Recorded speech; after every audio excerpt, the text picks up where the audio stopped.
अभ्यास 86। महोदय, दूसरी बात मैं यह कहना चाहता हूँ कि इसमें एक सबसे बड़ी खतरनाक बात कही गई है। मैं नहीं समझता कि किस दृष्टि से उन्होंने कहा है। उन्होंने कहा है संस्कृत के सिवाय जो बोली जाने वाली भाषा नहीं है। बाकी सभी भाषाएं जो संविधान की 8वीं सूची में है।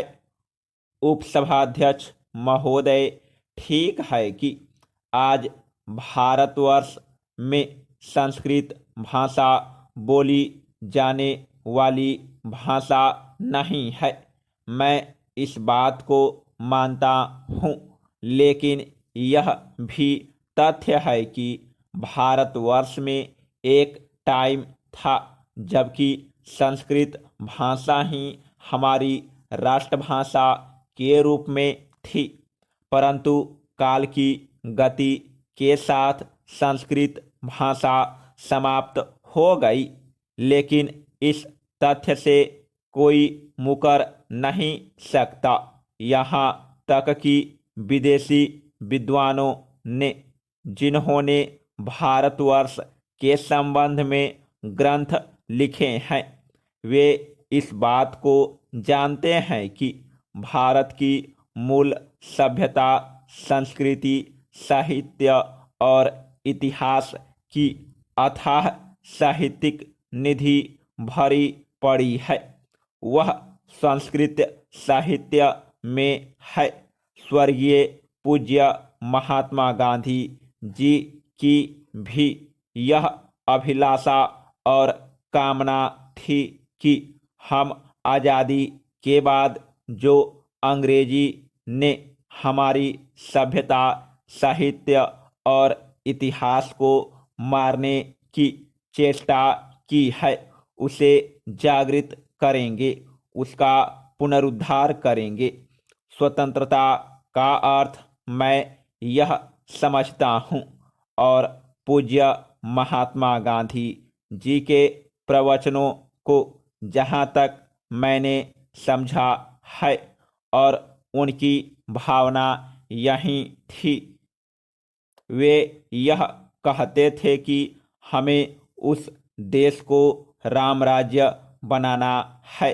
उसके माने इसके अतिरिक्त और कुछ नहीं थे कि इस देश की भाषा, इस देश की संस्कृति, इस देश के साहित्य और इस देश की सभ्यता के आधार पर हम अपने देश के ढांचे को खड़ा करेंगे।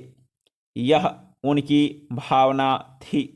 मैं समझता हूँ कि इस देश के साहित्य को समझने के लिए, इस देश की संस्कृति को समझने के लिए, इस देश के साहित्य को समझने के लिए हम इस तथ्य की उपेक्षा नहीं कर सकते कि संस्कृत का ज्ञान होना बहुत आवश्यक है।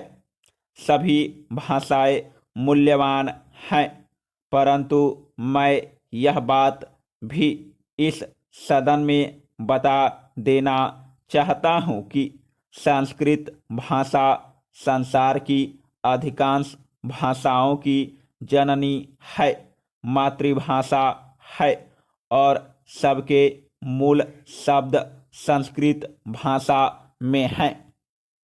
Paragraph change. श्रीमान, यह जो विधेयक आया है, उस विधेयक से कोई समाजवादी बात नहीं की जा रही है। हालांकि कुछ लोग समझते हैं कि राष्ट्रीयकरण करना ही समाजवाद है, लेकिन सरकार समझती है कि समाजवाद और राष्ट्रीयकरण पर्यायवाची हैं और इससे दोनों काम हो सकते हैं, और वही यह करने जा रही है। जो हिंदुस्तान के बड़े बड़े पूंजीपति हैं उनके स्वार्थों की रक्षा करने के लिए उनके स्वार्थ को उचित स्थान देने के लिए यह राष्ट्रीयकरण किया जा रहा है। सरकार ने अभी हाल में जो संविधान में संशोधन किया है उसके द्वारा अब किसी भी चीज को कोर्ट में चैलेंज नहीं किया जा सकता है और इस तरह से सरकार ने कोर्ट के भी दरवाजे बंद कर दिए हैं। इसलिए मैं यह कहना चाहता हूं कि सरकार जो इस तरह की कार्यवाही कर रही है उसके बारे में